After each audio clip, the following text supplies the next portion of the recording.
जी, good evening everyone. आप लोगों को अगर मेरी आवाज़ क्लियर आ रही है ऑनलाइन तो एक बार प्लीज़ कन्फर्म कर दीजिए।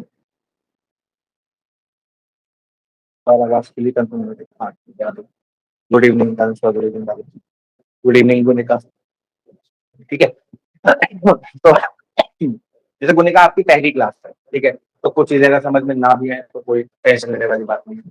और मैं आपको बताऊँगा कि किस तरीके से यहाँ पे आप न्यूज़पेपर से अपने जीएस वाले पोर्शन के लिए और करंट अफेयर्स वाले पोर्शन के लिए एग्ज़ाम के लिए तैयार करोगे। ठीक है? तो तैयारी करें। ठीक। तो आज 14 जुलाई है, आज से आप न्यूज़पेपर पढ़ना शुरू कर रहे हो। बाकी बच्चे तो थोड़ा पुराने हैं, तो वो लोग क्या है कि प्रैक्टिस में आ चुके हैं न्यूज़पेपर पढ़ने के थोड़ा बहुत। और कल आपका यानी कि ईशानी जी का भी हल्का सा ये डाउट था कि सर न्यूज़पेपर से कैसे तैयारी हो सकती है? तो देखो आज मैं आपको स्पेसिफिक दिखाता हुआ चलूँगा, ये हर रोज़ नहीं दिखाऊँगा मैं, ठीक है? आज स्पेसिफिक दिखाता हुआ चलूँगा कि एग्ज़ाम में किस तरीके से क्वेश्चन्स बनते हैं और कैसे हम न्यूज़पेपर्स को कवर करेंगे, ठीक है? तो देखो सबसे पहले कह रहे हैं citizenship ruling must be fair, lawful. Fair होनी चाहिए और लॉफुल होनी चाहिए। हुआ क्या? मसला क्या है? तो आप लोगों को देखो एक तो इस केस का नाम याद रखेंगे, Savitri Devi, Savitri De alias Swasthi De and others versus Union of India and others. ठीक है? और 13 जुलाई को विक्रमनाथ, ये सब याद रखने की जरूरत है। हुआ क्या? ये देख लेते हैं। 27 लोग पहुंचे सुप्रीम कोर्ट, क्या कहते हुए कि भाई जो हमारा नाम डिलीट कर दिया गया है सिटीजनशिप की लिस्ट के अंदर से, वो गलत किया गया है। कहाँ के लोग थे? आसाम के लोग थे। अब हुआ क्या? एक जो सावित्री डे है, सावित्री डे का नाम पता है कब कटा था? 1997 में इसका नाम कट गया था। किसने काटा? आईएनडीटी। आईएनडीटी ट्रिब्यूनल है ना, जो इलीगल माइग्रेंट्स डिटेंशन ट्रिब्यूनल के नाम से बनाया गया था। फिर उसको सोनोवाल वाले केस में इलीगल यानी कि अनलॉफुल घोषित कर दिया था, अल्ट्रा वायरस घोषित कर दिया था। तो उसका ऑर्डर है 1997 का। उसको बाद में अल्ट्रा वायरस यानी कि वॉइड घोषित किया against the article 14 of the constitution पाया उसको सुप्रीम कोर्ट ने, तो उसको बंद कर दिया ट्रिब्यूनल को। लेकिन 1997 का ऑर्डर वो तो अभी भी स्टैंडिंग है, वो खत्म थोड़ी हो गया उससे। तो 1997 के ऑर्डर के हिसाब से वो क्या है, ये 27 लोग क्या है, ये सिटीजन ही नहीं है। सुप्रीम कोर्ट, हाई कोर्ट गए। हाई कोर्ट ने कहा कि भाई तुम 23 साल का डिले से आए हो और इस डिले के लिए मैं ये प्ली रिजेक्ट करता हूँ। तो हाई कोर्ट ने भी रिजेक्ट कर दी। फिर ये सुप्रीम कोर्ट आए, तो सुप्रीम कोर्ट ने कुछ चीजें कही हैं इसके अंदर और वापस ट्रिब्यूनल में भेजा इनको कि वापस ट्रिब्यूनल में जाओ और अपनी बात रखो। और 27 साल पहले भी जो ऑर्डर पास हुआ तो एक्स पार्टी था। एक्स पार्टी मतलब जहां पर सामने वाली पार्टी अपीयर ही नहीं हो रही है। मान लो तुमने मेरे ऊपर केस कर दिया, मैं कोर्ट में अपीयर ही नहीं हो रहा हूँ, तो केस क्या होगा? एक्स पार्टी प्रोसीड हो जाएगा, सिविल केस। ठीक है? एक्स पार्टी प्रोसीड हो जाएगा। एक्स पार्टी प्रोसीड होकर क्या होगा? ऑर्डर पास हो जाएगा, सब कुछ हो जाएगा। लेकिन उसके बाद जब मुझे इंफॉर्मेशन मिलेगी, मैं इंफॉर्मेशन वाली डेट के हिसाब से मेरे को लिमिटेशन के अंदर काउंट करेंगे, उसके मैं 3 साल के अंदर क्या कर सकता हूँ? सेट एसाइड करा सकता हूँ उस ऑर्डर को। ठीक है? तो सेट एसाइड यानी कि उसको खत्म करा के फ्रेश दोबारा से हम लोग स्टार्ट कर सकते हैं उसको, प्रोसीडिंग्स को। तो यही इसके अंदर हुआ कि भाई एक्स पार्टी ऑर्डर था, लेकिन हाई कोर्ट ने क्या कह दिया? हाई कोर्ट ने कह दिया कि आप 23 साल के डिले से आए हो। डिले कितना है? 23 साल का। लेकिन इनको इंफॉर्मेशन ही जब 2019 में मिली है, तो ये कहा जाएगा कि जो लिमिटेशन की डेट शुरू होती है, काउंट करना शुरू करेंगे, वो डेट ऑफ इंफॉर्मेशन से करेंगे। ठीक है? तो सुप्रीम कोर्ट ने इसमें कुछ चीजें कही हैं, प्रिंसिपल्स दिए हैं, कैसे कैसे सिटीजनशिप को डिसाइड किया जाए।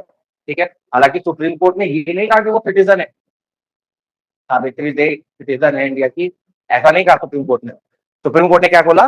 वापस ट्रिब्यूनल में जाओ और फिर से सारी हियरिंग होंगी, वहां पर तुम्हें प्रूफ देना पड़ेगा, सारी चीजें होंगी वहां पर। ठीक है? क्या प्रिंसिपल है? Citizenship and foreigner status carry exceptionally serious constitutional and civil consequences. ठीक है? अब अगर मैं सिटीजन हूं या मैं फॉरनर हूं, इस बात से मेरे बहुत सारे अधिकार ऐसे हैं जो जो कॉन्स्टिट्यूशन देता है। एज अ सिटीजन मुझे एक्स्ट्रा अधिकार देता है, right to settle, right to move. हालांकि राइट टू लाइफ फॉरनर के पास भी है, राइट टू इक्वालिटी उसके पास भी है, लेकिन बहुत सारे अधिकार ऐसे हैं। इलेक्शन लड़ने का अधिकार, किसी पब्लिक पोस्ट को होल्ड करने का अधिकार, ये सारे अधिकार किसके पास है? केवल सिटीजन के पास। तो बहुत सारी चीजें बदल जाती हैं अगर मैं फॉरनर हूँ या मैं सिटीजन हूँ सीट से, ठीक है। State authorities have a legitimate interest. भाई सही बात है कि स्टेट अथॉरिटीज जो है वो क्या चाहेंगे कि जितने भी इलीगल इमिग्रेंट्स हैं उनको लिस्ट करके उनको बाहर निकाला जाए, ताकि उनके ऊपर प्रेशर कम हो, काम का, वेलफेयर पॉलिसीज के इम्प्लीमेंटेशन का, सारी चीजों का। पॉपुलेशन कम होगी तो काम कम हो जाएगा, है ना।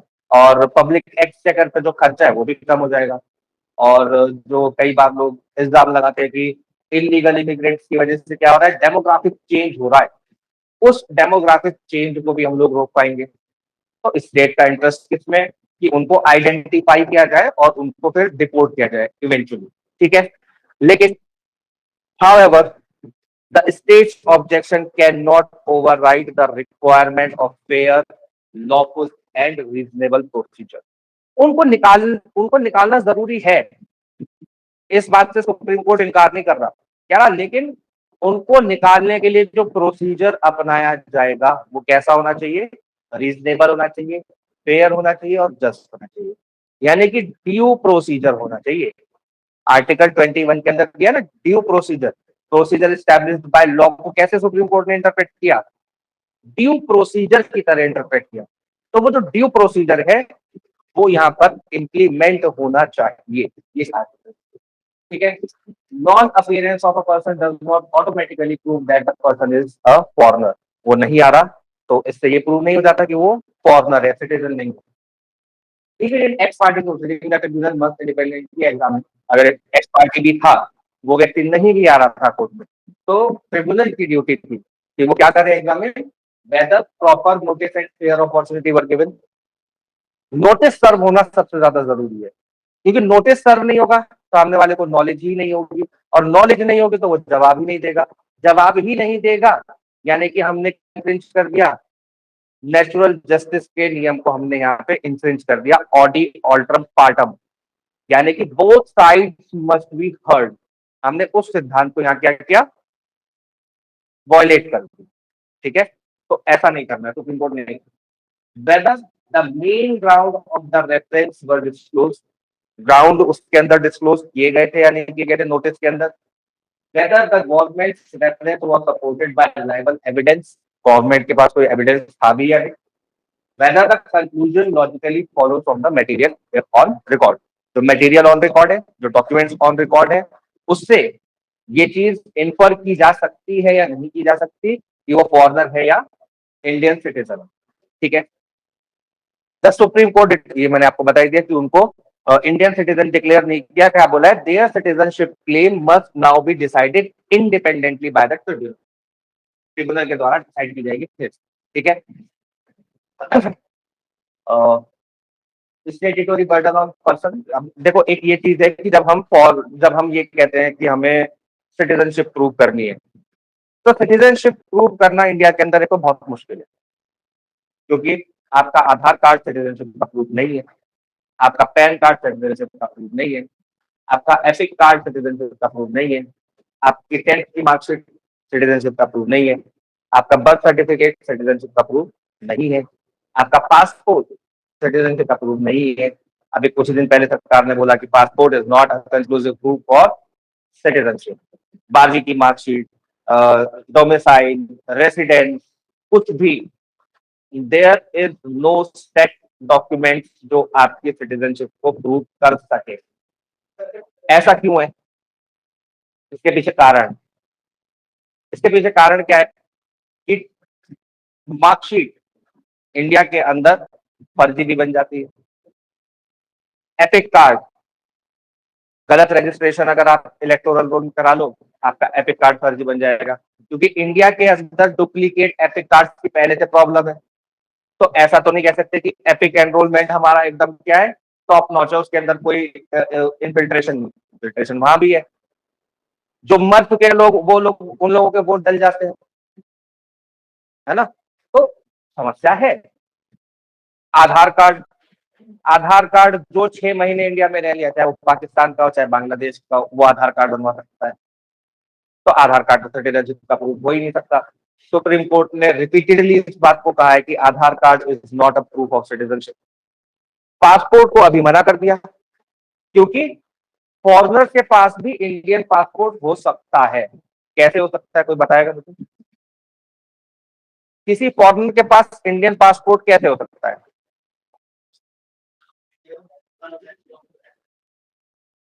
कितने साल?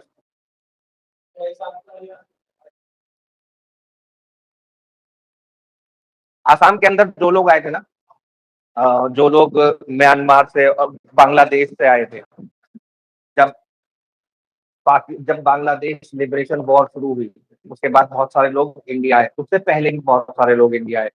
तो जो पहले आए हुए लोग हैं उनको कहा गया कि अगले 10 साल तक हम आपको सिटीजनशिप नहीं देंगे, लेकिन वो लोग इंडियन पासपोर्ट होल्ड कर सकते हैं, not being a citizenship citizen of India.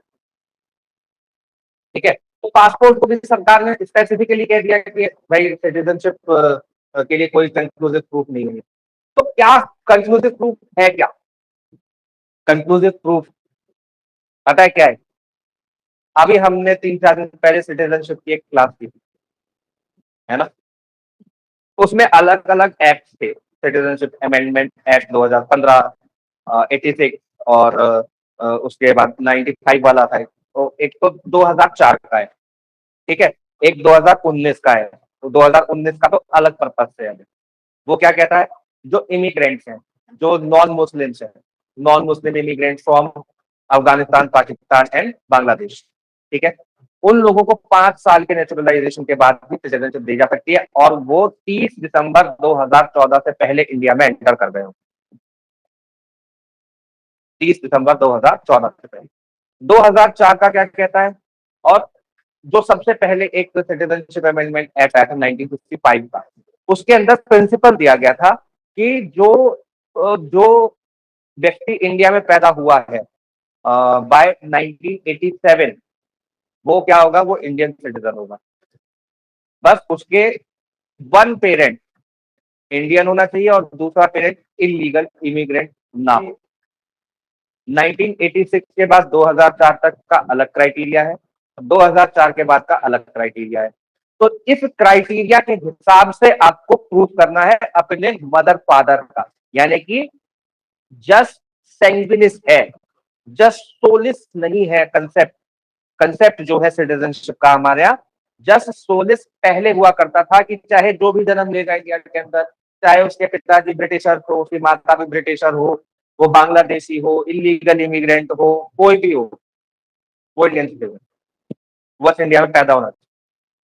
लेकिन बाद में क्या हो गया? 1987 के बाद जस्ट सोलिस हो गया, जस्ट सेंगुइनिस हो गया। सेंगुइनिस मतलब ब्लड से रिलेशन, यानी कि मेरे फादर मेरी मदर दोनों में से कोई एक इंडियन सिटीजन होना चाहिए, दूसरा इलीगल इमिग्रेंट ना हो। 2004 के बाद दोनों इंडियन सिटीजन होने चाहिए, एक इंडियन सिटीजन होना चाहिए और दूसरा इलीगल इमिग्रेंट ना हो। तो 2004 के बाद जो पैदा हुए हैं उनको अपने दोनों मदर फादर के डॉक्यूमेंट रखने पड़ेंगे, और जो 2004 से पहले और 1987 के बाद पैदा हुए हैं उनको एक मदर फादर का डॉक्यूमेंट रखना पड़ेगा, और जो 1987 से पहले पैदा हुए हैं उनको सिर्फ अपने पैदा होने का डॉक्यूमेंट देना पड़ेगा। 1987 से पहले जस्ट सोलिस था, यानी कि मदर फादर चाहे एक इलीगल इमिग्रेंट भी हो, चाहे वो नॉन सिटीजन हो, एक सिटीजन होगा, फादर सिटीजन होगा, तो वो सिटीजन बन जाएगा अपने। ठीक है, तो ये जस्ट सोलिस और जस्ट सैंग्विनिस का अंतर जो है पिछले नोट्स में से एक बार रिवाइज जरूर कर लेना, बहुत इंपॉर्टेंट है इस साल के लिए टॉपिक सिटीजनशिप वाला। फिर से एक जजमेंट आ गया सुप्रीम कोर्ट टेस्ट के ऊपर, क्वेश्चन आएगा ही आएगा कहीं ना कहीं से। ठीक है, तो सिटीजनशिप कैसे प्रूव होगी? आपकी डेट ऑफ बर्थ के हिसाब से डॉक्यूमेंट आपको देखने पड़ेंगे कि कितने पेज तक। ठीक है, कोई एक डॉक्यूमेंट प्रूव नहीं करेगा, कोई एक डॉक्यूमेंट प्रूव नहीं करेगा। इसीलिए कहा गया कि कोई भी डॉक्यूमेंट कंक्लूसिव प्रूफ नहीं है सिटीजनशिप का। बहुत सारे डॉक्यूमेंट्स मिला के आपको अपने सिटीजनशिप प्रूव करनी पड़ेगी। प्रूव करने का बर्डन किस पे है? हमारे सरकार को भी प्रूव करना है कि हम सिटीजन नहीं है, हमें प्रूव करना है कि हम सिटीजन। ठीक है,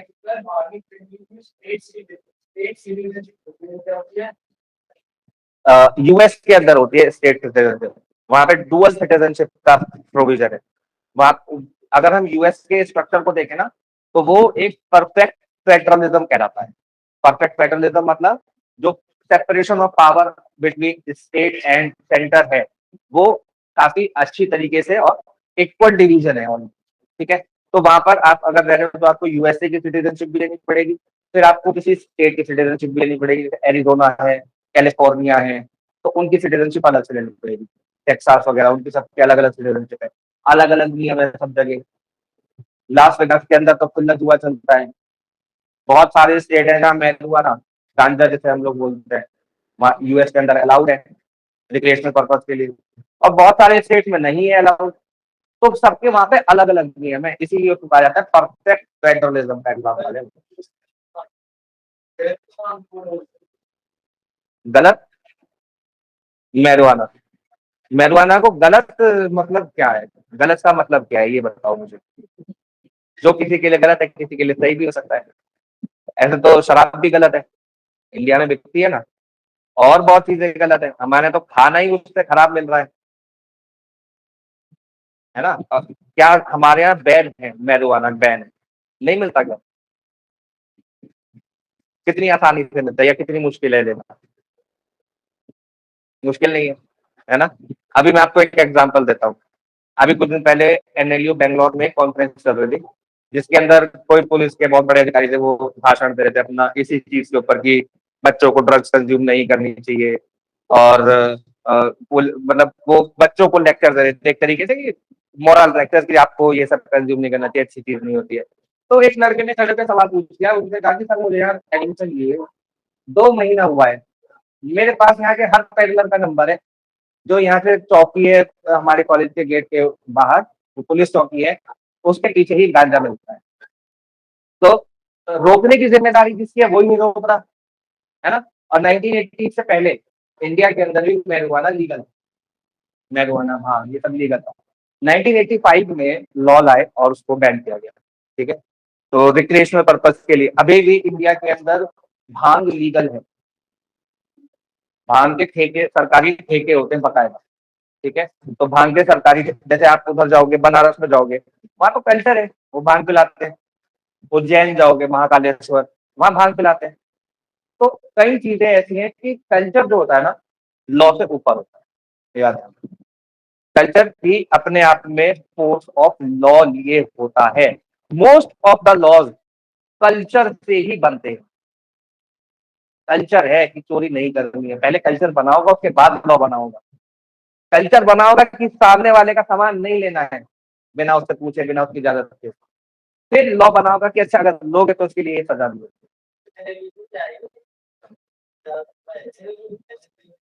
सारी इंडिया की कौन सी यूनिवर्सिटी के अंदर नहीं है? कौन सी बड़ी, हर एक यूनिवर्सिटी में, बड़ी से बड़ी छोटी से छोटी। मैंने तो हर तरह की यूनिवर्सिटी में पढ़ के देख लिया, सीसीएस में भी, दिल्ली यूनिवर्सिटी में भी, और मैं प्राइवेट यूनिवर्सिटी भी खूब घूम लिया। कौन सी यूनिवर्सिटी में नहीं है ऐसी सप्लाई, ये बता दो। हर एक यूनिवर्सिटी, हर एक ऑफिस, हर एक कॉर्पोरेट ऑफिस, जितने भी कॉर्पोरेट ऑफिस आपको नोएडा में दिखाई दे रहे हैं, हर जगह सप्लाई है, हर जगह सप्लाई है। और पुलिस को ये बात पता है, पुलिस चाहे तो 2 दिन में बंद करा दे, नहीं करा। ठीक है, उनके पास भी कमीशन जाता है। सरकार तो अब सोच रही है कि इसको लीगलाइज कर दें, हिमाचल के अंदर लीगलाइज होने जा रहा है। अभी दिल्ली हाई कोर्ट ने डायरेक्शन दिया है कि the state must revisit the narcotics policy. क्यों? क्योंकि इससे कुछ हो नहीं रहा, कुछ रुक नहीं रहा, अवेलेबल तो है। और सरकार को रेवेन्यू लॉस और हो रहा है, जो टैक्स मिलेगा, अगर सरकार इसको लीगलाइज कर दे, प्रॉपर ठेके बना दे, तो क्या मिलेगा? सरकार को टैक्स मिलेगा इसके बिकने से। अभी क्या मिल रहा है? कुछ भी नहीं, सारा पैसा ब्लैक मनी बन रहा है, जा रहा है वहां पे आतंकवादियों की मदद कर रहा है ना। तो ये जो ड्रग्स मनी है, ये सीधे जाके फंडिंग करता है टेररिज्म की। तो उसको रोकने के लिए जरूरी है कि इंडिया के अंदर लीगलाइज कर दिया जाए। गोवा के अंदर खुला बिकता है, वहाँ बीच के ऊपर बैठ के अंग्रेज माल फूक रहे होते हैं, कोई रोकने टोकने वाला नहीं।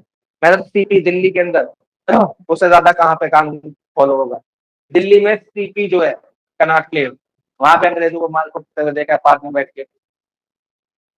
तो मैं तो दिल्ली में जब पढ़ता था तो हम लोग घूमने चले जाते थे सीपी, वो वहाँ सस्ते कपड़े मिलते हैं ना, तो कॉलेज टाइम में बढ़िया लगते थे वो। कहाँ सीपी में? अरे वो पालिका बाजार की बात कर रहे हैं, सस्ते कपड़े पाले। और बताता हूँ एक जगह, वहाँ पे इंडियन कॉफी हाउस है। इंडियन कॉफी हाउस के नीचे जो बिल्डिंग है ना, वहां पे सारी जीन्स वहीं बनती हैं। आप जो जीन्स दुकान से खरीदते हो किसी भी ब्रांड की, नेम एनी ब्रांड, उस ब्रांड की जीन्स वहां बनती है। फिर वहां से वो लेबल लगा के वो कंपनी में जाती है और फिर कंपनी उसको आगे बेचती है। वहां से बनते 500 रुपए की, कंपनी बेचती है आपको 5,000 रुपए की। ठीक है, तो वहां से जीन्स बनवाने भी जाता था बॉस, मुझे अच्छी लगती थी, है ना। सत्य जुगाड़ है, खैर उसको छोड़ते हैं। ठीक है, अब आते हैं वापस अपने टॉपिक के ऊपर। क्या कह रहा है ये टॉपिक? ये कह रहा है the person must prove that he or she is not a foreigner. कौन प्रूव करेगा? पर्सन प्रूव करेगा। इस ट्रिब्यूनल की क्या ड्यूटी है? The tribunal must still conduct an independent and reason adjudication. आगे की क्या है? Failure to produce evidence may operate against the person. लेकिन अगर अपीयर नहीं हुआ तो वो ऑटोमेटिकली क्या नहीं हो जाएगा? फॉरेनर नहीं हो जाएगा, अपीयर ना होने की वजह से ex parte. Burden of proof is not shifted to the state. इस जजमेंट से बर्डन ऑफ प्रूफ स्टेट के ऊपर शिफ्ट नहीं हो गया। प्रूफ अभी भी उसी व्यक्ति को करना है, सिर्फ उसको अपॉर्चुनिटी दी गई है कि आप दोबारा से प्रूव कर लो, क्योंकि 23 साल बाद आप लोगों को नोटिस ही प्राप्त हुआ, आप लोगों को पता ही 23 साल बाद चला। फिर हाईकोर्ट ने उसको रिजेक्ट कर दिया आपकी अपील को। तो ठीक है, एक मौका और ले लो, क्योंकि ये बहुत ही गंभीर मामला है, सिटीजनशिप का मामला है ना। और आर्टिकल 14 से सीधे सीधे अफेक्ट होता है, आर्टिकल 21 अफेक्ट होता है, क्योंकि अगर वो फॉरनर साबित हो गया तो उसको सीधे डिटेन कर लिया जाएगा, डिपोर्ट कर दिया जाएगा, है ना। तो detention, deportation, loss of political and civil rights, ये सब आर्टिकल 21 के अंदर कवर्ड है। ठीक है, आर्टिकल 5 से 11 ये हम लोग पढ़े, उस दिन पढ़ा था ना। आर्टिकल 5 से आर्टिकल 11 सिटीजनशिप के लिए है। ठीक है, इसको फिर से आप लोग एक बार रिवाइज कर लेना, हल्का सा क्या क्या इसके अंदर दिया हुआ है। सेक्शन 9 ऑफ फॉरनर्स एक्ट ये बताता है कि भाई सामने वाले को, यानी कि मुझे प्रूव करना है कि मैं फॉरनर नहीं, ये बता रहा है। क्या section 9 place the burden upon the person concern to prove that he or she was not a foreigner. वो फॉरनर नहीं है, उसी को प्रूव करना है। ठीक है, इंपॉर्टेंट ये करंट लॉ अपडेट। हाँ, the foreigners act 1946 has now been repealed by immigration and foreigners act 2025। अब क्या चल रहा है? अब immigration and foreigners act apply होगा, इमिग्रेशन एंड फॉरनर्स एक्ट 2025। और जो 1946 का एक्ट था उसको रिपील कर दिया गया, है ना। तो सेक्शन 9 जो था पहले, उसको रिप्लेस कर दिया गया सेक्शन 16 से। कंसेप्ट वही है कि बर्डन ऑफ प्रूफ किस पे आएगा? पर्सन पे आएगा, जिसकी सिटीजनशिप की बात हो रही है, वो व्यक्ति साबित करे कि वो फॉरनर नहीं। ठीक है, रिलेटेड केसेस को हल्का कर देंगे। मेनका गांधी के अंदर क्या कहा गया कि भाई प्रोसीजर जो होता है वो कैसा होना चाहिए? वो जस्ट होना चाहिए, रीजनेबल होना चाहिए। ठीक है, Louis De versus Union of India के अंदर क्या कहा गया? फॉरनर्स एंजॉय आर्टिकल 21 प्रोटेक्शन दो they do not possess the article 19 rights to reside and to move, है ना, सेटल करने का अधिकार नहीं है, लेकिन आर्टिकल 21 राइट टू लाइफ उनके पास। और सर्बानंद सोनोवाल, जो मैं आपको बता रहा था, आईएनडीटी को स्टेप डाउन कर दिया था इसके अंदर। ठीक है, और Abdul Kuddus versus Union of India के अंदर क्या गया? Foreigners tribunal perform quasi judicial function. वो क्वासी जुडिशियल बॉडीज हो गई, जो फॉरनर्स ट्रिब्यूनल्स है वो क्वासी जुडिशियल बॉडीज है। क्वासी जुडिशियल बॉडीज क्या होती है? जो पूरी तरीके से जुडिशियल तो नहीं है, उसके अंदर जरूरी नहीं है कि एक जज ही बैठा हो, उसके अंदर कोई सिविल सर्वेंट, कोई एग्जीक्यूटिव ऑफिसर को भी अपॉइंट किया जा सकता है, तो वो भी डिसीजन ले सकता है। ठीक है, अब देखो इसी न्यूज को देखो, इस न्यूज के अंदर से आपके पास कई तरीके से क्वेश्चन आ सकते हैं। ये क्वेश्चन प्रीलिम्स में सीधे सीधे पूछे जा सकते हैं कि क्या किस केस के अंदर क्या कहा गया। ठीक है, मैं जुडिशरी वालों के लिए बात कर रहा हूँ। ठीक है, तो ये केसेस इंपॉर्टेंट है आपके लिए, क्योंकि करंट रेलिवेंस रख रहे हैं। इसके अलावा आर्टिकल, ये जो सेक्शन हम लोग आर्टिकल्स जो डिस्कस किए, आर्टिकल्स इंपॉर्टेंट हो गए, ये जजमेंट आप लोगों के लिए इंपॉर्टेंट हो गया। ठीक है, इसके अंदर क्या कहा गया, ये चीज इंपॉर्टेंट हो गई। ठीक है, इसके अलावा जो इम्पोर्टेंट है आपके लिए वो है टॉपिक सिटीजनशिप का। सिटीजनशिप के ऊपर जीएस में भी क्वेश्चन आ सकता है और लॉ में तो आ ही आ सकता है। ठीक है, तो सिटीजनशिप का क्वेश्चन अपना इस साल के लिए अच्छे से तैयार रखना बहुत बहुत ज्यादा सिटीजनशिप के ऊपर क्वेश्चन उठ रहे हैं, पूरा एसआईआर के दौरान सिटीजनशिप के ऊपर क्वेश्चन उठे। अब इस केस से और ज्यादा सिटीजनशिप के ऊपर क्वेश्चन उठ रहे हैं, तो सिटीजनशिप बहुत इंपॉर्टेंट टॉपिक है, उसको अच्छे से तैयार करना है। ठीक है, समझ में आया?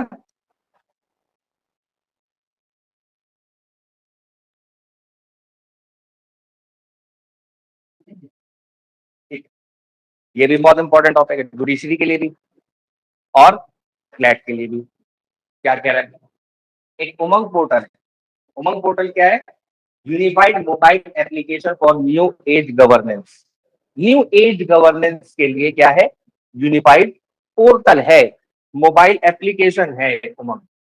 Unified mobile application for new age governance. Governance के लिए क्या करेंगे इसके अंदर? इसके अंदर इसको सबसे पहले देखो, जुडिशरी के अंदर क्या क्वेश्चन पूछा जाएगा? फुल फॉर्म पूछा जाएगा उमंग का। मेंस के अंदर फुल फॉर्म लिखने के लिए आती है, उमंग का फुल फॉर्म पूछा जा सकता है। किसने बनाई? प्रीलिम्स का क्वेश्चन कि किसने बनाई? मैते ने बनाई, और साथ में national e governance division, MeitY यानी कि ministry of electronics and information technology, MeitY, और e governance, national e governance division, इन दोनों ने मिलकर बनाई। 2017 में इसको लॉन्च किया था। क्या था इसका पर्पस? इसका पर्पस ये था कि जितनी भी सरकार की ई सर्विसेज हैं उनको एक ही पोर्टल से हम लोग यूज कर सकें, हम सब यूज कर पाए। आधार बनवाना है, पैन का काम कराना है, और ईपीएफओ करवाना है, एचपीएफ जो होता है, एम्प्लॉयज प्रोविडेंट फंड। ठीक है, एम्प्लॉयज प्रोविडेंट फंड के बारे में हम लोग बात कर चुके, पता है ना, समझ में आ रहा है ना? ईपीएफओ, ईपीएफओ हो गया, और बहुत सारी 2400 सर्विसेज है इसके अंदर, उमंग के अंदर 2400 सरकारी सर्विसेज है। तमाम लोगों का डेटा इसके अंदर है। तमाम लोगों ने अपनी आधार, यूएपी, यूनिक अकाउंट नंबर जो होता है, यूएएन अकाउंट नंबर इसके अंदर शेयर किए हुए हैं, आधार शेयर किए हुए हैं। इसी से वो भी हो जाती है उज्ज्वला की बुकिंग। उज्ज्वला की वैसे सिलेंडर की बुकिंग करनी है तो वो भी हो जाती है। ठीक है, तो सिलेंडर की बुकिंग। लेकिन इसके अंदर एक समस्या है। समस्या क्या आ गई? दो रिसर्चर्स, अक्षय सीएस और विरल वाघेला, अब इनका नाम याद रखना जरूरी नहीं है। इन्होंने क्या किया? इन्होंने देखा कि ये जो उमंग पोर्टल है इसके ऊपर तो सारी चीजें अवेलेबल है, तमाम लोगों के डेटा इनके पास अवेलेबल थे, है ना? और जो आधार कार्ड नंबर थे वो प्रिंटेड टेक्स्ट में इनको मिल गए, जहाँ से सीधे कॉपी किए जा सकते थे। और जो ऑथेंटिकेशन होता है, मान लो आपने जीमेल का अपना पासवर्ड भूल गए, तो आप खोलोगे तो वो बोलता है ना, एक ऑप्शन आता है फॉरगॉट पासवर्ड। तो जो ऑथेंटिकेशन है वो प्रोसेस इतना हल्का है कि उसको कोई भी खोल सकता है। जैसे, अच्छा इसको मैं एक और चीज से आपको कनेक्ट करके बताऊंगा।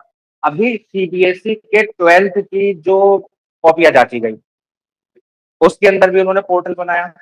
उस पोर्टल पे सबकी कॉपी अपलोड हुई, फिर टीचर्स ने ऑनलाइन उनको चेक किया।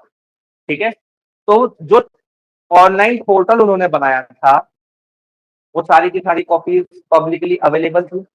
उसके अंदर ऑथेंटिकेशन इसी तरीके से था, फॉरवर्ड पासवर्ड करो, अपने पास वो मंगाओ, ओटीपी और डालो और अपना एक्सेस करो। तो इतने सारे बच्चों की, 23 लाख बच्चों की copies, answer sheet publicly available थी।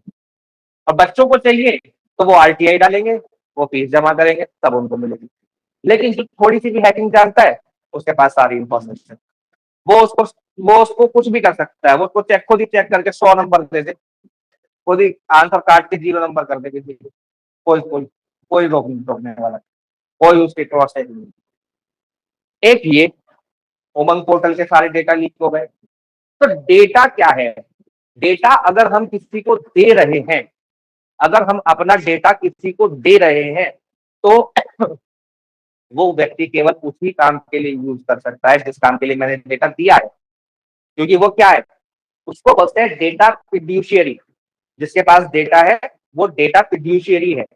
और अगर वो मेरा डेटा लीक कर दे, अगर मैं आपसे एडमिशन के टाइम पे आधार कार्ड लूं और मैं उसकी कॉपी कहीं गलती से ली, गलती से भी अगर मैं उसकी कॉपी आपकी सर्कुलेट कर दूं विदाउट इंटेंशन, तो 1 करोड़ रुपए का जुर्माना है।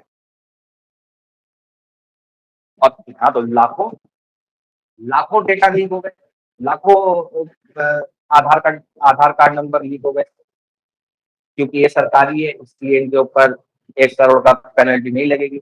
अगर मैं जानबूझ के कर दूं तो मुझे जेल है, उसमें जेल तक के प्रावधान है, वो क्रिमिनल एक्ट है। ठीक है, देखो, तो एपीआई के थ्रू, एपीआई क्या होता है, एपीआई ऐप है जिसके थ्रू ये उमंग और ये सारी चीजों को कनेक्ट करता है। एपीआई प्लेटफॉर्म है बेसिकली, जिसमें कि सारे डेटा को कनेक्ट करके उससे कनेक्ट करता है, तो वहां से ये लीक हो। हाँ, सिलेंडर कब मंगा रहे हो, क्या तुम्हारा आधार नंबर है, क्या तुम्हारा यूनिक पैन नंबर है, सब सब मिल जाता है, सब मिल रहा है।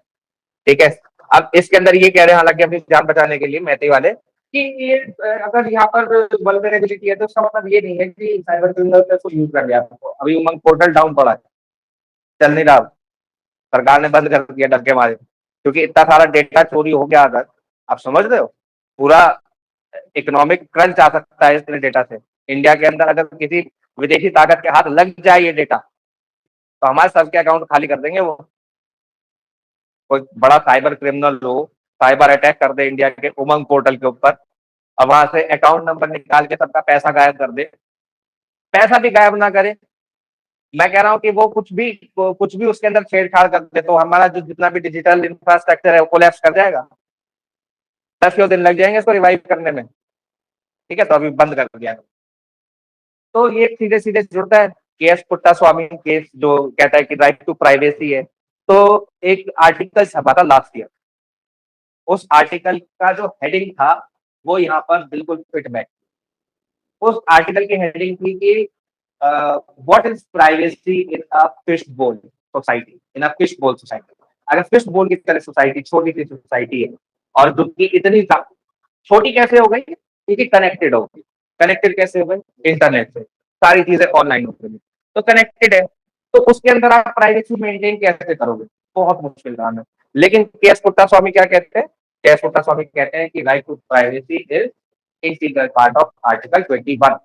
ठीक है, तो collection of personal data, use of data, क्या करना पड़ेगा, information privacy include an individual ability to control. उसको, जो मेरा डेटा है उसको मैं कंट्रोल कर सकूं। कलेक्शन ऑफ पर्सनल डेटा को लेके, यूज ऑफ डेटा को लेके, person with whom it is shared, किसके साथ शेयर करना है, मेरा अधिकार है ना, मेरा डेटा है ना, मेरा आधार है। सिक्योरिटी अगेंस्ट अनऑथराइज्ड एक्सेस, वो सिक्योरिटी मिलनी चाहिए जो उमंग पोर्टल में बिल्कुल नहीं है। जो इनके बारहवीं को जो चेक करने, awesome, OSM, on screen marking system जो पोर्टल बनाया था उसमें बिल्कुल भी नहीं थी। तो सब कुछ यहाँ पर लीक होता जाता है। ठीक है, आधार कार्ड एक्ट कहता है कि भाई अगर कोई आधार कार्ड नंबर रिलेटेड आइडेंटिटी को क्या करेगा, पब्लिकली डिस्प्ले करेगा या डिस्क्लोज करेगा, तो क्या होगा,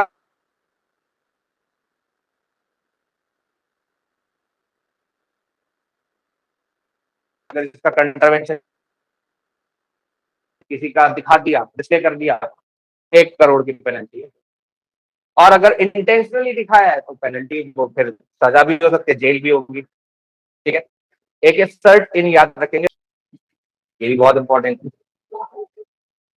बहुत ज्यादा इंपॉर्टेंट है। सोनम वांगचुक अभी स्ट्राइक पे बैठा हुआ है, हंगर स्ट्राइक पे। बेचारा काफी कमजोर दिखाई दे रहा था, वो दे रहे थे, सम्माननीय व्यक्ति हैं, इंडिया के लिए बहुत सारे अवार्ड उन्होंने जीते हैं, बहुत सारे इनोवेशन उन्होंने किए हैं। आर्किटेक्चर मूवी बनाई है, हाँ मूवी भी बनी है उनके ऊपर। आर्किटेक्चर में उन्होंने अवार्ड जीते हैं, और क्लाइमेट रेजिलियंट इंफ्रास्ट्रक्चर पे उन्होंने अवार्ड जीते हैं, रोलेक्स अवार्ड उन्होंने जीता है। आर्मी के लिए उन्होंने इंसुलेटेड टेंट्स बनाए हैं, और वो लद्दाख के लिए ऑटोनॉमस डिस्ट्रिक्ट काउंसिल की मांग करते करते जेल में कुछ महीने रह के भी आए। उसके बाद अब वहां बैठे हैं जंतर मंतर पे। तो सरकार ने इसी मौके पे एक काम कर दिया कि सरकार ने लद्दाख के अंदर 2 डिस्ट्रिक्ट से 7 डिस्ट्रिक्ट बना, ठीक है, 7 डिस्ट्रिक्ट बना दी। कौन कौन सी, लेह और कारगिल तो पहले से डिस्ट्रिक्ट थी, और यही झगड़ा था कि लेह और कारगिल जो है उसको डिवाइड किया जाए, क्योंकि बहुत बड़े बड़े डिस्ट्रिक्ट है, और लेह और कारगिल के लिए अलग अलग एमपीज हो। ठीक है, अलग अलग कॉन्स्टिट्यूएंसीज बने। ये उनकी मांग थी, बहुत सारी मांगों में से एक मांग थी, मेन मांग थी शेड्यूल 6 के अंदर इंक्लूड करने की। ठीक है, तो डिस्ट्रिक्ट के नाम आ सकते हैं, which of the following is the newly added district, which of the following is not a newly added district in Ladakh, इस तरीके से भी आ सकता है। तो लद्दाख क्या है? लद्दाख बिना लेजिस्लेचर का यूनियन टेरिटरी है, याद रखना, union territory without state legislature. ठीक है, तो नेक्स्ट जो डिस्ट्रिक्ट बने शाम, नुब्रा, नुब्रा वैली का आप लोगों ने नाम सुना होगा, लोग घूमने जाते हैं नुब्रा वैली, तो उसको अलग डिस्ट्रिक्ट बनाया है। चांगथांग, चांगथांग एकदम चाइना के बॉर्डर पर पड़ता है, काफी डिस्प्यूटेड एरिया है। दास्कर और द्रास, द्रास सेक्टर भी जो सबसे ठंडा इलाका है, -50 डिग्री सेंटीग्रेड टेम्परेचर जाता है। यहीं पर इस वो है दुनिया का सबसे ऊंचा battle ground, highest battle ground of the world, Dras sector में पड़ता है। क्या है उसका नाम? सर्च करके बताना मुझे कल। ठीक है, चांगथांग, चाइना क्लेम करता है ना, वही तो मैं कह रहा था, डिस्प्यूटेड है ये। डिस्प्यूटेड मतलब चाइना की तरफ से डिस्प्यूटेड है तो हमारा ही, हम तो कहेंगे हमारा ही है, इंटीग्रल पार्ट ऑफ इंडिया है।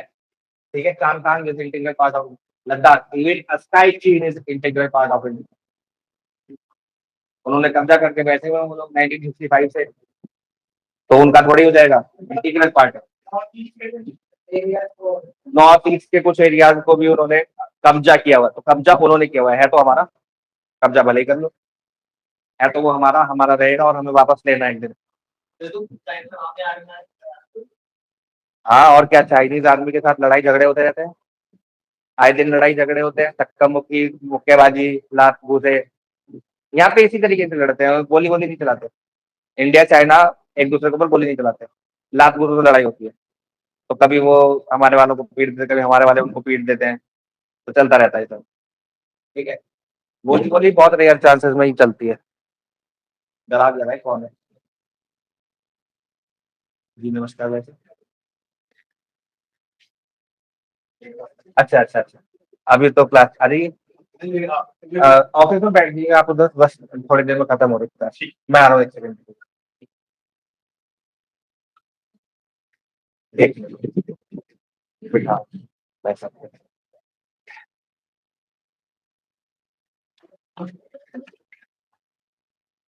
आ रही है भाई साहब?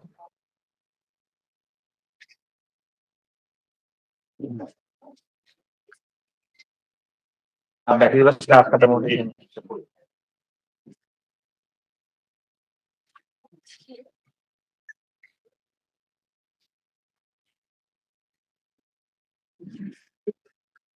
ठीक है, तो लेह के अंदर से, लेह के अंदर से कुछ डिस्ट्रिक्ट निकाले, कुछ डिस्ट्रिक्ट निकाले हैं, इसके अंदर से लेह के अंदर से निकाले शाम, नुब्रा और चांगथांग, और कारगिल के अंदर से निकाले जाखर और द्रास। ठीक है, टोटल मिला के 32 यहाँ पर वो हो जाएंगे तहसील, वो याद रखना जरूरी नहीं है आप लोगों के लिए। ठीक है, हालांकि इस डिवीजन से ऑटोमेटिकली क्या नहीं हो जाएगा, ऑटोमेटिकली सबके लिए ऑटोनॉमस डिस्ट्रिक्ट काउंसिल्स नहीं बन जाएंगे। क्या किस तरीके से चलता है वहां का?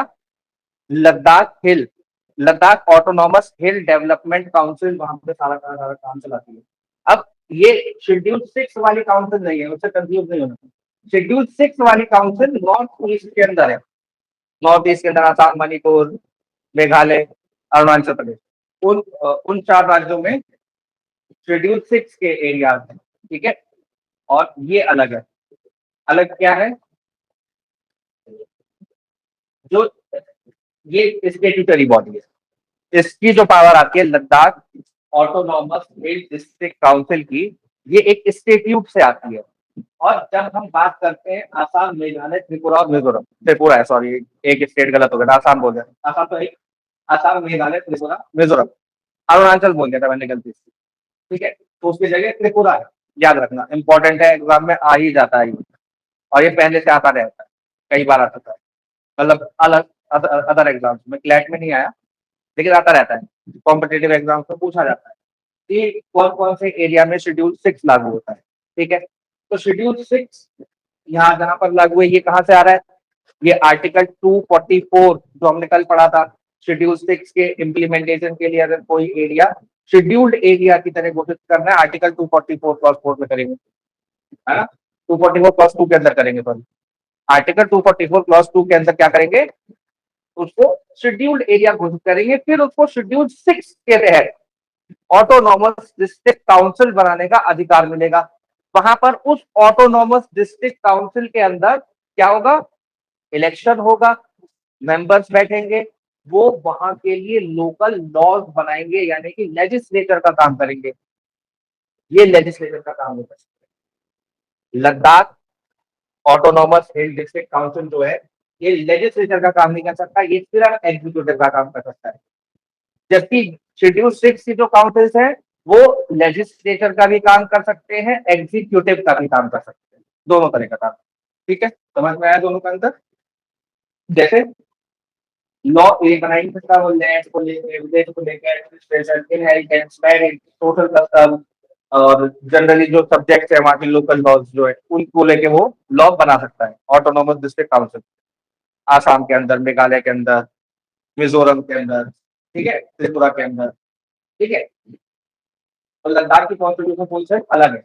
अब 371 की तरह भी नहीं है ये, लेकिन इसके अंदर क्या कह रहे हैं कि 371 की तरह कोई स्पेशल प्रोविजन, कोई टेलर मेड प्रोविजन इसके लिए बनाया जा सकता है। जैसे 370 था जम्मू कश्मीर के लिए, 371 गुजरात महाराष्ट्र के लिए, ऐसे 371 A B C D E F G H I J तक है, 371 जे तक है।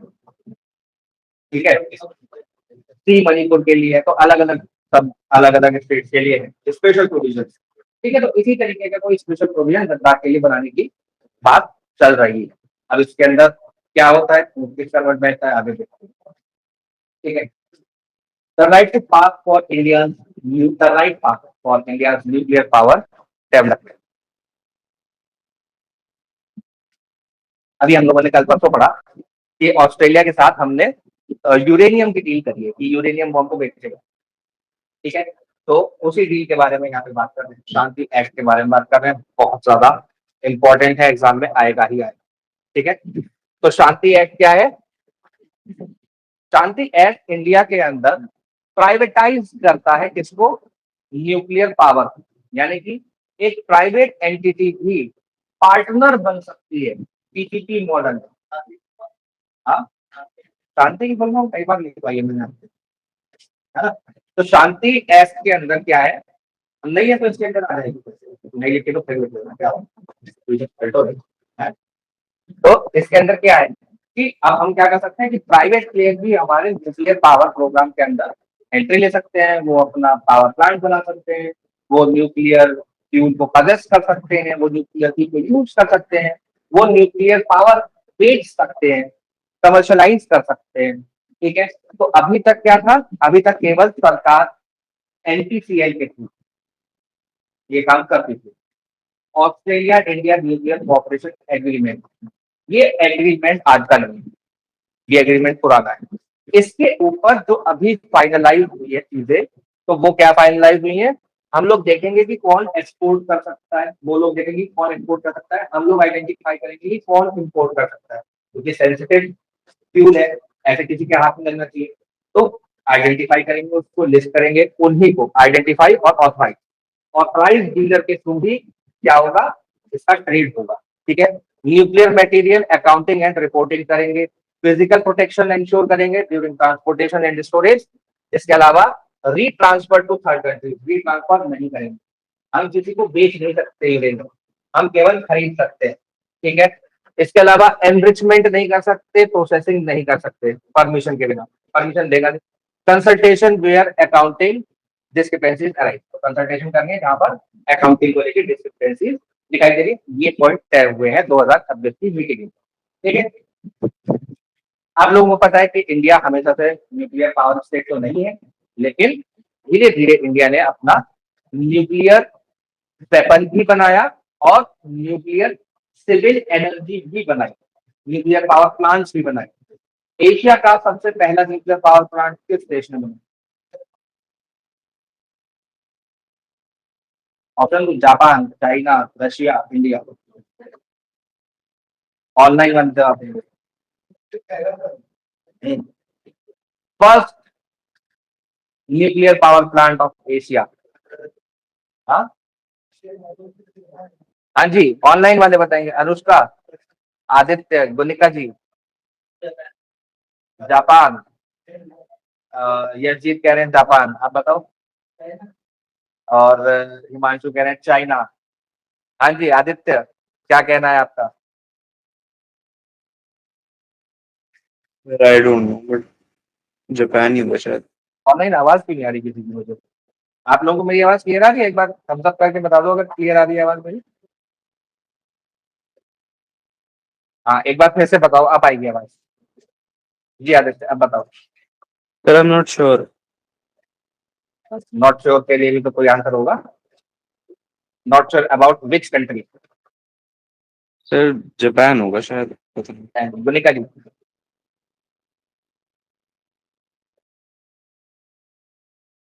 गुनिका जी ने आंसर दिया है इंडिया।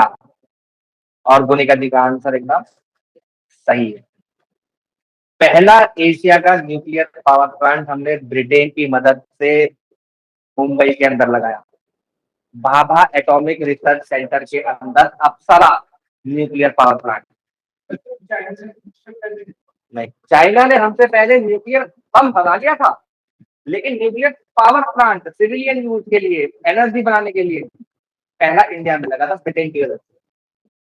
ठीक है, इसके अंदर फिर धीरे धीरे चलते चलते जब 1975 आया और चाइना वो कर चुका था, न्यूक्लियर पावर अपना टेस्ट कर चुका था 1975 बॉम्ब टेस्ट कर चुका था न्यूक्लियर बॉम्ब।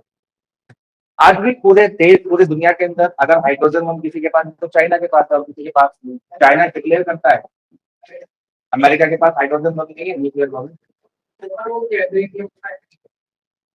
पता नहीं, लेकिन अभी कुछ दिन पहले स्टेटमेंट दिया है चाइना ने that we are the only country in the world to possess hydrogen bomb. Nuclear bomb को के फटने पे जितनी एनर्जी रिलीज होती है उतनी एनर्जी उसको फटने के लिए चाहिए।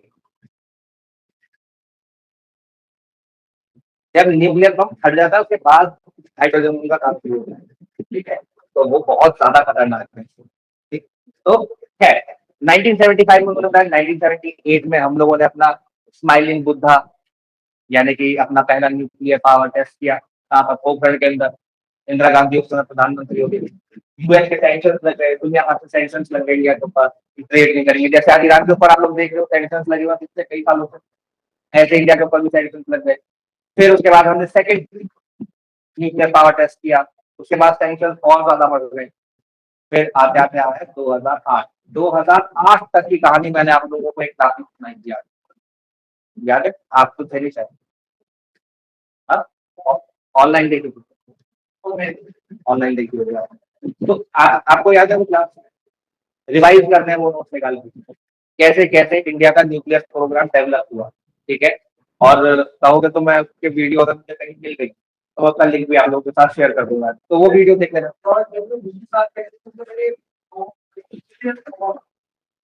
उस समय 2008 तक ओबामा था। तो 2008 में मनमोहन सिंह और ओबामा के बीच में इंडिया की न्यूक्लियर डील हुई। उसमें हम लोगों को एनर्जी का वेवर मिला। एनर्जी वेवर मतलब न्यूक्लियर सप्लायर ग्रुप है दुनिया भर में, जो ऐसे कोई ट्रीटी नहीं है इसके लिए, एक ग्रुप है। वो उनका ये कहना है कि हम इस ग्रुप के बाहर किसी को न्यूक्लियर फ्यूज यूरेनियम नहीं देते। ठीक है, तो नहीं देते, लेकिन 2008 में हमको वेवर मिला एनर्जी का, इंडिया स्पेसिफिक वेवर है। ऑस्ट्रेलिया भी किसी भी ऐसे कंट्री को यूरेनियम नहीं देता है जिसने एनपीटी पे साइन ना कर रखा हो, न्यूक्लियर नॉन प्रोलिफरेशन ट्रीटी। और इंडिया ने एनपीटी पे साइन नहीं कर रखा है। ऑस्ट्रेलिया ने इंडिया स्पेसिफिक एग्जम्पशन क्रिएट किया और हम लोगों के साथ ये डील करी। क्यों? क्योंकि इंडिया के पास वेवर है एनर्जी का। इंडिया ने अपना मिलिट्री प्रोग्राम और न्यूक्लियर सिविल प्रोग्राम कभी मिक्स नहीं किया। हमने कभी सिविल प्रोग्राम से यूरेनियम एनरिच करने की कोशिश तो नहीं करी। करी थी, करी तो बंद हो गया, करी होगी है ना। उसके बिना कैसे परफॉर्म करते हैं? न्यूक्लियर एनरिच किया होगा हमने, लेकिन हम लोगों ने उन दोनों प्रोग्राम्स को हमेशा अलग ट्रीट किया है। और अगर हमारे पास न्यूक्लियर बम है भी, तो इंडिया की पॉलिसी है नो फर्स्ट यूज, हम पहले यूज नहीं करेंगे किसी भी हालत में। रेडी टू लॉन्च है, लॉन्च थोड़ी सी रेडी टू लॉन्च क्या बताता है? ये डेटरेंस क्रिएट करता है कि सामने वाला ना मान ले। मिनिमम डेटरेंस क्रिएट करने के लिए पॉसिबल, मिनिमम पॉसिबल डेटरेंस, किसलिए हमारा न्यूक्लियर प्रोग्राम? मिलिट्री वाला। याद रखना, कभी भी एग्जाम में लिखना हो, चूज करना हो, ऑप्शन कौन सा चूज करेंगे? हमारा nuclear programme minimum possible deterrence के ऊपर है कि हम डेटरेंस भी क्रिएट करेंगे कि सामने वाला न्यूक्लियर बम ना फोड़ दे, लेकिन इतना भी डेटरेंस क्रिएट नहीं करेंगे जैसे यूएस करता है, तुम्हारे ऊपर न्यूक्लियर बम फोड़ देंगे, यही तो करता है। तो उसकी तरह भी यूज नहीं करेंगे, लेकिन फर्स्ट यूज भी नहीं करेंगे, नो फर्स्ट यूज। ये भी हमारा क्या है? न्यूक्लियर पावर का सिद्धांत है। ठीक है, तो 2008 के बाद हमारे पास एनर्जी का बैन हट गया। 2009 में इंडिया आईएईए सेफगार्ड एग्रीमेंट में, आईएईए बहुत इंपॉर्टेंट है। जुडिशियरी में मेरे ख्याल से 2023 के पेपर में इसकी फुल फॉर्म पूछ रखी है, मेंस के पेपर में। आईएईए की फुल फॉर्म लिखो, इंटरनेशनल एटॉमिक एनर्जी एजेंसी। ये क्या करती है? पूरी दुनिया के अंदर कोई न्यूक्लियर से बम तो नहीं बना रहा, ये ध्यान रखना, रिपोर्ट तैयार करना और देशों को देना। ठीक है, अगर कोई बना रहा है तो फिर उसको बोलना देशों से कि इसको क्या करो, इसके ऊपर सैंक्शंस लगाओ, यूएन के सैंक्शंस लगे उसके ऊपर, वो सारी व्यवस्था आईएईए का काम है। ठीक है, तो आईएईए के साथ इंडिया का एग्रीमेंट है और उसके सेफगार्ड के अंदर ही हमारा सारा न्यूक्लियर प्रोग्राम चल रहा है। कब से? 2009 से। 2014 में India Australia nuclear cooperation agreement हो गया, 2015 में एग्रीमेंट फोर्स में आ गया, 2016 में Australian civil nuclear transfer to India legislation became operational. ठीक है, उन्होंने अपने लॉ पास कर दिया ऑस्ट्रेलिया ने 2016 में कि हम इंडिया को क्या कर सकते हैं? न्यूक्लियर फ्यूल दे सकते हैं, क्योंकि इंडिया क्या है? नॉन एनपीटी स्टेट है। और ऑस्ट्रेलिया का कहना है, ऑस्ट्रेलिया का नियम है नॉन एनपीटी स्टेट को देना ही नहीं है। तो इंडिया के लिए एग्जेम्पशन क्रिएट किया 2016 में ऑस्ट्रेलिया ने। ठीक है, 2018 के बाद लिमिटेड टेस्ट कमर्शियल एक्टिविटी के लिए हम लोगों को अप्रूवल मिल गया और 2026 अब क्या हो गया? हम लोग कमर्शियल यूज को खरीद सकते हैं। हमने अपने यहाँ शांति एक्ट पास कर लिया और शांति एक्ट से हमारे यहाँ बहुत सारी चीजें बदल गई। हम अब प्राइवेट इन्वेस्टमेंट भी इसके अंदर ले सकते हैं, फॉरेन इन्वेस्टमेंट भी इसके अंदर ले सकते हैं न्यूक्लियर प्रोग्राम के अंदर। एफएमआर को बनाने की इसके अंदर सबसे ज्यादा बात है, 20,000 करोड़ रुपए सरकार ने केवल इस बजट में केवल एसएमआर लगाने के लिए निकाले, स्मॉल मॉड्यूलर रिएक्टर। ठीक है, और ऑस्ट्रेलिया में दुनिया का सबसे ज्यादा यूरेनियम पाया था, 28% ऑस्ट्रेलिया में, इसलिए बहुत इंपॉर्टेंट है। और अभी हम कजाकिस्तान, रशिया और कनाडा से लेते हैं, तो कजाकिस्तान, रशिया, कनाडा, इनके ऊपर हम लोग डिपेंडेंट है, इनके अलावा कोई हमको देता नहीं है।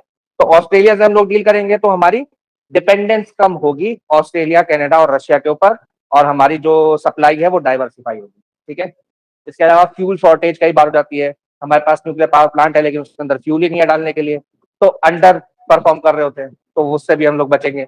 India Australia strategic critical mineral partnership, strategic partnership और क्रिटिकल मिनरल पार्टनरशिप को भी ये सपोर्ट करता है, यूरेनियम वाला सप्लाई है ना, तो हर तरीके से इंडिया के लिए तो बहुत अच्छा है। ठीक है, लेकिन लॉन्ग टर्म, लंबे लंबे उसमें इसका रिजल्ट दिखाई देगा लॉन्ग टर्म में। क्यों? क्योंकि यूरेनियम मिलता है हमारे यहाँ बहुत कम है, हमारे यहाँ मिलता है मैग्नेसाइट, हमारे यहाँ मिलता है थोरियम, और thorium based nuclear power plant बनाना हमारा सपना है। वो अभी रिसर्च लेवल पे, कॉमर्शियल लेवल पे अभी तक नहीं। ठीक है, प्लूटोनियम बेस्ड बनाया अभी हम।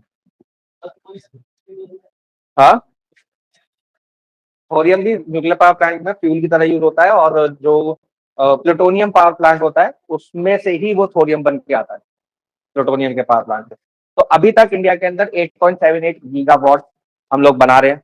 किससे बना रहे हैं? आरएपीएस, आरएपीएस टेक्नोलॉजी से। ठीक है, इसके अलावा 3.1 टोटल एनर्जी जितनी हम लोग बनाते हैं उसका 3.1% ही हम लोग न्यूक्लियर पावर से ले पा रहे हैं। और 2031-32 तक हम लोग 22 गीगावाट करने का सपना है, और याद रखेंगे कि 2047 तक 54 नहीं, 2047 तक 100 गीगावाट 100, वही मैं 54 थोड़ी, 100 गीगावाट तक 2047 तक पहुंचने का हमारा टारगेट है। ठीक है। एनपीसीआईएल यानी कि nuclear power corporation of India limited ही अभी तक क्या कर रही थी, इंडिया के अंदर सारी की सारी न्यूक्लियर पावर बना रही थी, और 2047 तक 54 गीगावाट तक ये पहुंच जाएगी। और 64 गीगावाट की प्राइवेट, जो हम लोग प्राइवेटाइजेशन कर रहे हैं, तो प्राइवेट से आएगा 64 गीगावाट। ठीक है। 20,000 करोड़ एसएमआर मिशन के लिए निकाला है सरकार ने, और इंडिजिनस एसएमआर बनाने की बात कर रहे हैं। ये 4 तरीके के न्यूक्लियर रिएक्टर्स होते हैं। पीएचडब्ल्यूआर यानी कि pressurised heavy water reactor. Heavy water क्या होता है?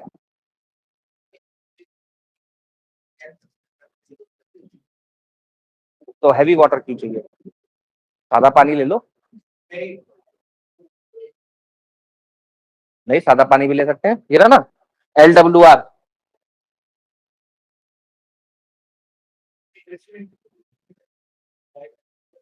है प्रेशराइज्ड हैवी वाटर क्या होता है, ये सवाल था। हैवी वाटर होता है जैसे हाइड्रोजन डाइऑक्साइड बोलते हैं पानी को, है ना, H2O। और ये उसका फॉर्मूला होता है D2O, डुटोनियम डाइऑक्साइड। डुटोनियम क्या होता है? हाइड्रोजन का ही आइसोटोप होता है। तो उसके न्यूक्लियस, उसके प्रोटॉन को क्या करते हैं, निकाल लेते हैं। तो प्रोटॉन, उसका न्यूक्लियस नंबर को चेंज करके, अब वो केमिकल प्रोसेस, केमिकल फॉर्मूला हमें याद भी नहीं रखना, और मुझे पता भी नहीं, सीधी बात। ठीक है। तो डुटोनियम डाइऑक्साइड उससे बनाते हैं, किससे? हाइड्रोजन डाइऑक्साइड से। हाइड्रोजन का आइसोटोप बना देते हैं हाइड्रोजन को। ठीक है। तो वो क्या बन जाता है? Heavy water. और प्रेशराइज्ड हैवी वाटर, और वो हैवी वाटर में क्या होता है ना, जो न्यूक्लियस जा रहा होता है, जो न्यूक्लियर जा रहा होता है, जिसको पकड़ना होता है, जिससे न्यूक्लियर रिएक्शन हो सके, जिससे आपस में कोलोजन हो और फिर वो चेन रिएक्शन शुरू हो सके। डुटोनियम से यानी कि D2O से क्या होता है, उसकी स्पीड कम हो जाती है और उसके मिस होने के चांसेस कम हो जाते हैं, इसलिए D2O चाहिए होता है। ठीक है। और LWR क्या होता है? यहाँ पर एनरिच्ड यूरेनियम अगर है आपके पास, तो लाइट वाटर से भी आप लोग कर सकते हो। लाइट वाटर यानी कि normal water, light water reactor. ठीक है। ये कहां पर है? कुडनकुलम। कुडनकुलम बहुत ही स्पेशल पावर प्लांट है।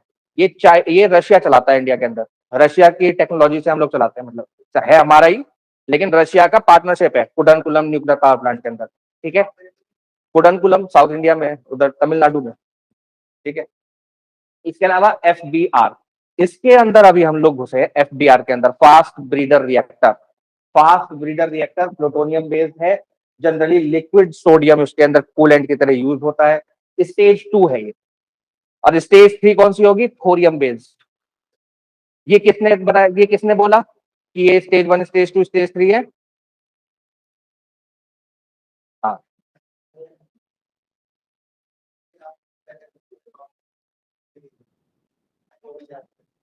हाँ, Homi Jehangir Bhabha. He was the father of Indian nuclear programme. Indian nuclear programme के पितामह कहे जाते हैं डॉक्टर जहांगीर होमी भाभा। तो उन्हीं के नाम पे Bhabha atomic centre, Bhabha atomic research centre, ये सब उन्हीं के नाम पे है ना। तो अभी उन्होंने कहा था सेकंड स्टेज में हम फास्ट ब्रीडर रिएक्टर बनाएंगे, फिर थर्ड स्टेज में हम थोरियम बेस्ड बनाएंगे। फिर थोरियम बेस्ड जब बनेगा तो हमारी डिपेंडेंसी एनर्जी के लिए दुनिया के ऊपर से खत्म हो जाएगी, फिर हम सेल्फ सफिशिएंट हो जाएंगे एनर्जी के अंदर।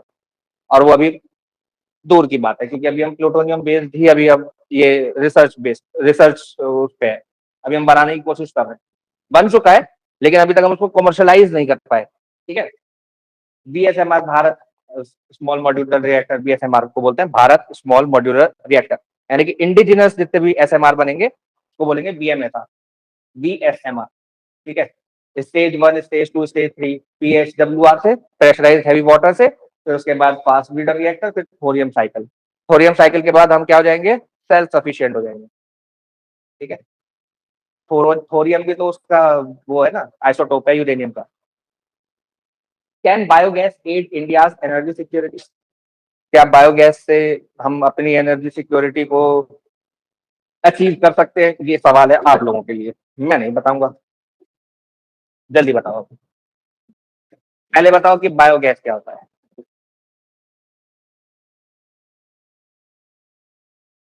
हाँ जी। जो, अच्छा, ये बायोगैस का आंसर मुझे लगता है जो जुडिशरी वाले हैं वो ज्यादा बेहतर दे पाएंगे। थोड़ा सा वो लोग कभी गांव वगैरह में घूमे होंगे, हो सकता है उन्होंने बायोगैस प्लांट देखा भी हो। गोबर गैस, गोबर गैस बनती है ना, पता है सबको गोबर गैस कैसे बनती है? अरे नाले के ऊपर ढक्कन लगा के पाइप डालो और अपने उसमें ले लो और सीधे गैस जलाओ। तो वो मोदी जी की टेक्नोलॉजी है। लेकिन कुछ कुछ ऐसी ही टेक्नोलॉजी गोबर गैस की भी होती है। उसके अंदर क्या करते हैं कि एक गड्ढे के अंदर आप उसके अंदर जो गोबर है वो डाल सकते हो, काउ डंग, एनिमल वेस्ट, और इसके अलावा जो क्रॉप का वेस्ट प्रोडक्ट होता है, स्ट्रॉ हो गई, जो क्रॉप के बाद पराली बचती है वो, ठीक है, वेस्ट खाना पीना, जो भी बायोडिग्रेडेबल मटेरियल है वो उस गड्ढे में डाल दो। फिर उसका एनारोबिक रिएक्शन कराओ। एनारोबिक मतलब एयर नहीं जानी चाहिए, एयर टाइट उसको रख के उसके अंदर रिएक्शन कराओ, तो उसमें बायोगैस बननी चालू हो जाएगी। बायोगैस के अंदर क्या क्या होता है, CH4 होता है, CH4 यानी कि मीथेन, ठीक है, मीथेन होती है। तो मीथेन से हम बना सकते हैं CBG, कंप्रेस्ड बायोगैस, जिसको बोलते हैं bio CNG। Bio CNG fuel pumps पे मिलती है ना, बायो CNG। तो वो कहीं ना कहीं किसी वेस्ट मटेरियल से बनी हुई है। अगर कहीं पे बायो CNG आपको लिखा हुआ दिखाई दे रहा है तो वो क्या है, इसी तरीके से बनी है, इसी प्रोसेस से वो बनी है, ठीक है, बायोगैस।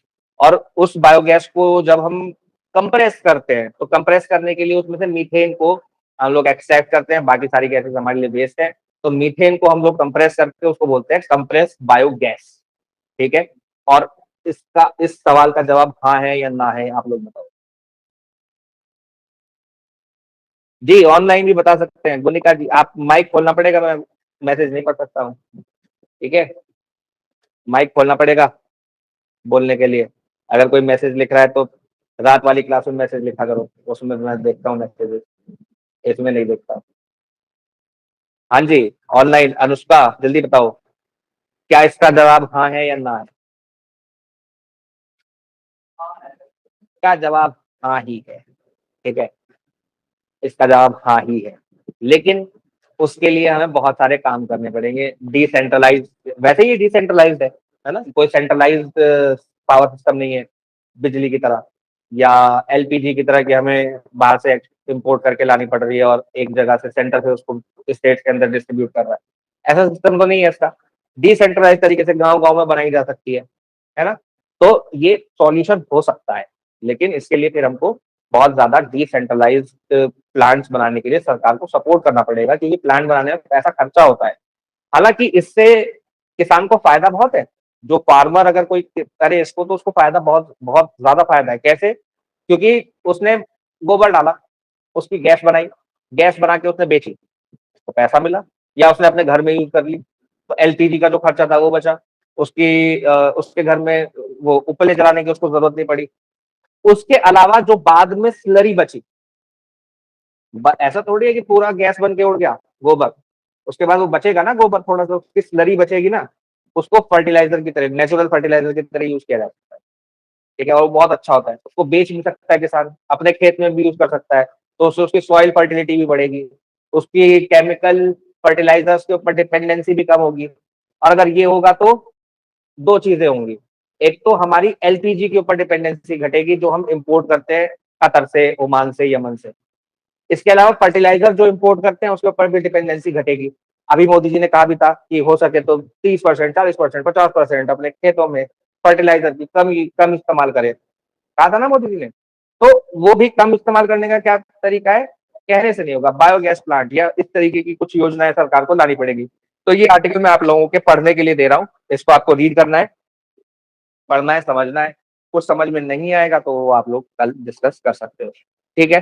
गुनिका जी, कोई आपको इशू हो, कोई क्लास में कुछ समझ में ना आया हो कोई टॉपिक, तो आप पूछ सकते हो, और वैसे भी क्लास के बीच में पूछ सकते हो। ईशानी, अनुष्का, अनुष्का अग्रवाल, आदित्य, किसी को कोई डाउट ऑनलाइन वालों में?